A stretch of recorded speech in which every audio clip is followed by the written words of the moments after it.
Bonjour à tous, nous sommes une génération qui est exceptionnelle, qui a des très grandes forces, une force pas seulement pour nous, mais un impact aussi pour les générations précédentes.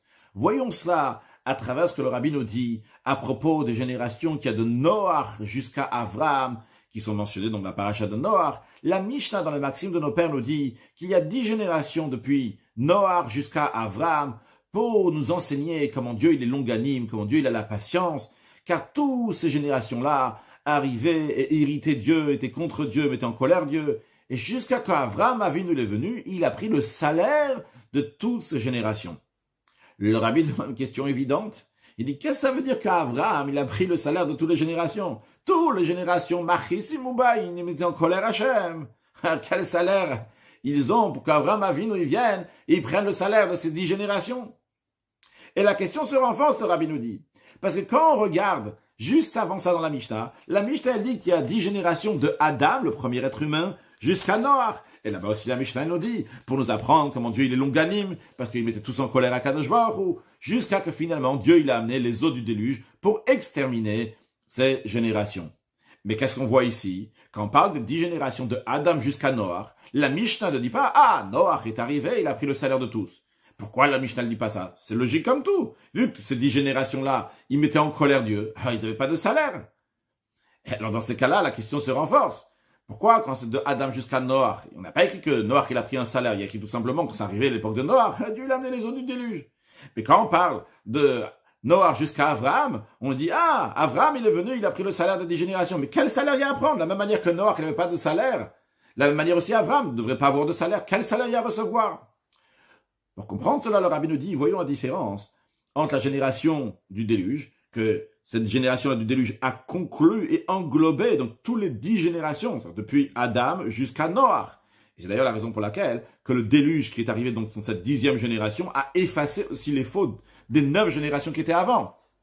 Donc voyons la différence entre la génération du déluge et la génération de la Haflaga qui a conclu donc les 10 générations de Noach jusqu'à Abraham.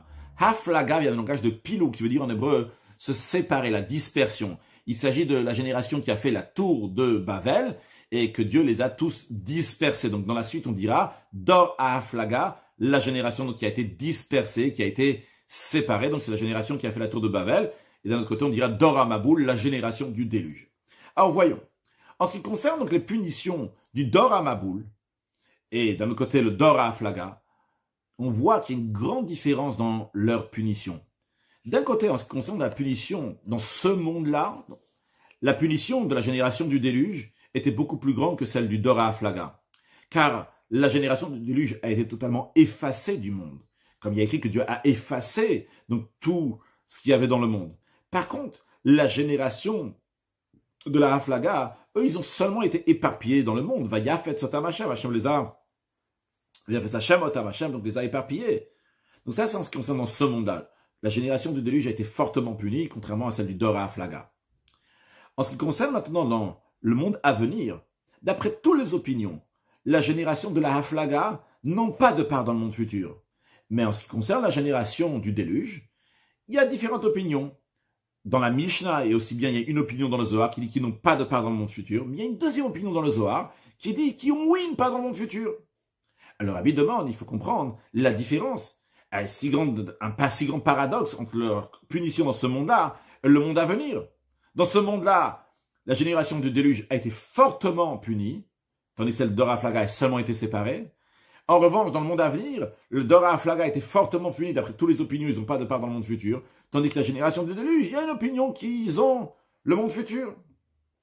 Alors, le Rabbi nous dit l'explication est la suivante. En fonction... La Dourazaken dit, en fonction du pgam, du défaut qui est fait par la transgression, en fonction de ça est la punition. C'est-à-dire que la punition, c'est une conséquence du comportement. Et voyons donc là la différence de la faute qu'il y avait entre la génération du déluge et celle de Dor Haflaga. Et on va comprendre aussi la différence donc de punition. La différence entre la faute, le défaut qu'on fait, la génération du déluge, et la faute, le défaut, on est beau le pgam de la génération de la Haflaga. Nos sages le disent. Et quand on va voir ça, on va comprendre la différence aussi entre les punitions. En ce qui concerne donc la génération de la Haflaga, c'était quoi leur problème? C'était quoi leur faute? Ils se sont rebellés contre Dieu. Ils ont voulu faire la guerre, si on peut s'exprimer de telle manière, avec Dieu. Mais quand même, Dieu les a pas effacés du monde. Il les a juste éparpillés. Pourquoi? Parce qu'en ce qui concerne les sujets du monde, entre eux, il y avait de l'amour, il y avait la fraternité, comme le verset dit, ils étaient safa achat, ou dvarim achadim, ils avaient le même langage, ils avaient le même objectif. Donc entre eux, ici, dans ce monde, ils étaient bien. En revanche, la génération du déluge, vrai, ils ne sont pas particulièrement rebellés contre Dieu, mais c'était des voleurs, et ils se bagarraient entre eux. C'est la raison pour laquelle Dieu les a effacés du monde. On comprend donc le fait que dans ce monde-là, la punition de la génération du déluge était plus grande que celle de Raflaga. La génération du déluge, leur faute essentielle, c'était ce qu'on appelle les fautes ben Adam la Chavero, entre un homme et son ami. Voler, brigander, etc. C'est des choses dont il faut que la civilisation, le monde que Hachem a fait, il va pas bien se comporter, la nature va pas être bien. C'est pour ça que Hachem aussi les a punis fortement dans ce monde-là. Dans ce monde-là, ils ont été effacés totalement. En revanche, les fautes de la génération de la Haflaga, c'était essentiellement Ben Adam la Makom, entre un homme et Dieu. Ils sont rebellés contre Hachem. C'est la raison pour laquelle que leur punition était plus grande que celle de la génération du déluge. Que la génération de la Haflaga, d'après tout le monde, ils n'ont pas de part dans le monde futur. En revanche, la génération du déluge, il y a une opinion qui dit qu'ils n'ont pas dans le monde futur. Et le Rabbi rajoute, comme si on dirait entre parenthèses, bien que même une faute qui est entre un homme et Dieu, elle a un impact aussi sur ce monde, parce que la création du monde était pour la Torah, et écrit Bereshit. La Torah est écrite pour quelque chose donc qui est bête, qui est appelé Réchit, Bereshit. On dit Bishvi la Torah, Shenikad Réchit, pour la Torah qui est appelée Réchit. Donc, le monde a été créé pour la Torah. Donc, il y a écrit, ou si vous allez suivre mes lois, quand on se comporte comme la volonté de Dieu, eh bien, on reçoit du matériel dans ce monde-là. Dieu promet qu'on va voir la pluie, on va voir la gashmiut, le matériel ici dans ce monde-là. Donc, le fait de bien se comporter envers Dieu, ça a un impact sur le monde. Et vice-versa aussi dans le sens inverse. Le Rabbi nous dit aussi, en ce qui concerne donc les fautes qui entre un homme et son ami, c'est vrai que c'est dans ce monde-là, mais ça a aussi un impact dans le monde à venir, ça a un impact aussi spirituel, parce que ça aussi c'est des mitzvot, des commandements de la Torah. Mais quand même, le Rabbi nous dit, les sujets qui sont entre un homme et son ami, de manière dévoilée, c'est plus lié avec ce monde matériel. Et les sujets qui sont entre un homme et Dieu, ça c'est plus lié à le monde à venir. Donc ce qui nous explique pourquoi donc la génération du déluge a été fortement punie dans ce monde-là. Vrai, ça a un impact aussi dans le monde à venir. Mais dans ce monde-là, c'était essentiellement leur faute. C'est entre les êtres humains, dans ce monde. En revanche, la génération de la Haflaga, entre eux dans ce monde-là, ils s'entendaient bien. Ils n'ont pas fait de dégâts dans ce monde-là. Pas essentiellement, bien que ça aussi a un impact sur ce monde-là. Mais essentiellement, c'était quoi? C'était contre Hachem. Donc ils n'ont pas le monde à venir. D'après toutes les opinions. Le Rabbi rajoute encore une raison que la punition essentielle de la génération de déluge était dans ce monde-là.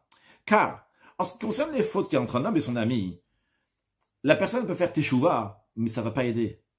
Même Kippour, quand on dit teshuva, dans le sens qu'il va demander pardon à Dieu, même le jour de Kippour ne va pas aider jusqu'à jusqu'à qui va apaiser son ami, il va se réconcilier avec lui. Et si son ami ne lui a pas pardonné, eh bien, sa teshuva ne sera pas reçue. Même qu'il a fait tout ce qu'il pouvait. En ce qui concerne, ici dans ce monde-là, ça n'a pas aidé. En ce qui concerne Dieu, aux yeux de Dieu, il a fait la teshuva comme il fallait. Mais vu que c'est quelque chose qui, dans ce monde-là, Ben Adam la Chavero, il a volé l'autre par exemple, il a critiqué l'autre, il a dit quelque chose de mal, sa teshuva ne peut pas aider jusqu'à qu'il va rendre ce qu'il a volé. Et que dans l'expression qui est dit dans le Talmud, même il doit ramener ça jusqu'à Metz, jusqu'à l'autre bout du monde, il doit ramener ce qui appartient à l'autre, il doit lui rendre. Tu veux pas voler quelque chose à quelqu'un, demander pardon à Dieu, après c'est fini. Ok, par rapport à Dieu, Dieu te dit, moi de mon côté, je peux t'excuser, t'as fait teshuva, mais il faut que tu amènes ce que tu as volé à l'autre. Alors Rabbi nous dit, ça c'est uniquement si on regarde donc le Olam Hazé, dans ce monde-là. En ce qui concerne donc les Nyané Shamaim, le sujet du ciel, de Dieu, vu que lui il a fait tout ce qu'il pouvait pour apaiser son ami, et c'est pas de sa faute si son ami veut pas lui pardonner, ou bien qu'il n'a pas trouvé son ami pour lui rendre, sa teshuva elle a été reçue du côté de Dieu, mais en ce qui concerne les sujets de ce monde-là, que quand on parle Ben Adam, la Chavero entre un homme et son ami, c'est l'essentiel dans les fautes, c'est entre un homme et son ami. Alors lui il n'a pas arrangé ce qu'il a bouleversé dans ce monde-là, c'est les dégâts qu'il a fait. C'est la raison pour laquelle, en ce qui concerne ce monde-là, la teshuva ne peut pas aider. Alors Rabbi nous dit, c'est la raison pour laquelle, bien qu'il y ait une opinion que la génération de déluge, elle a une part dans le monde à venir. D'après cette opinion-là, ils ont fait teshuva. Comme je le comprends, c'est-à-dire que quand ils étaient en train de mourir, ils ont fait teshuva par rapport à Dieu. Ou peut-être avant de mourir, évidemment, quand. Mais en tout cas, ils ont fait teshuva envers Dieu. Mais ils n'ont pas rendu, ils ne sont pas arrangés entre eux. Mais c'est pour ça donc qu'ils ont été punis dans ce monde-là, parce qu'il n'y avait pas Vehijiv et Takzel, ils n'ont pas rendu le vol. Donc du côté ce qui concerne Dieu, Ils ont pu s'arranger avec Dieu. Et d'après cette opinion-là dans le Zohar, ils sont arrangés avec Dieu. Mais avec leurs amis, c'était pas arrangé. C'est la raison pour laquelle ils ont été exterminés de ce monde. Maintenant, revenons à la question initiale. Comment ça se fait qu'Avraham Avinu il a pu recevoir du salaire? Quel salaire il y a à recevoir? Ces gens-là, les gens de Noach jusqu'à Avraham, ils sont mal comportés. Le rabbi nous dit, on peut comprendre cela. Vrai, ayumachisim, vrai qu'il met en colère Hachem. Mais ça, c'est en ce qui concerne les sujets spirituels contre Dieu. Mais entre eux, ils s'entendaient bien, il y avait l'amour et la fraternité, et pour cela, ils méritaient un salaire. Seulement quoi? Eux-mêmes ne pouvaient pas recevoir ce salaire dans ce monde-là. Pourquoi? Parce que le fait qu'ils sont rebellés contre Dieu, eh bien, tous les hamshachot, tous les flux divins qui sont amenés par l'amour, la fraternité, ils allaient tous dans les forces du mal. Et le rabbi nous donne un exemple. Dans un cas que quelqu'un fait quelque chose de bien, mais il ne peut pas recevoir son salaire parce que ça va dans les forces du mal. L'exemple que le rabbi nous donne, c'est ce que le Admour Azaken, Rabbi Shneur Zalman, fondateur de la Chassidut Rabbah, le Balatanya et le Shulchan Aruch, il écrit dans le Shulchan Aruch de la loi de Talmud Torah, dans le Tanya aussi, que lorsque un rachat, qui est un mécréant, donc il étudie la Torah, il accomplit des mitzvot, avant qu'il fasse tchouva, avant qu'il est reparti vers Hachem, eh bien il rajoute des forces, de la vitalité dans les forces du mal, dans la klipa.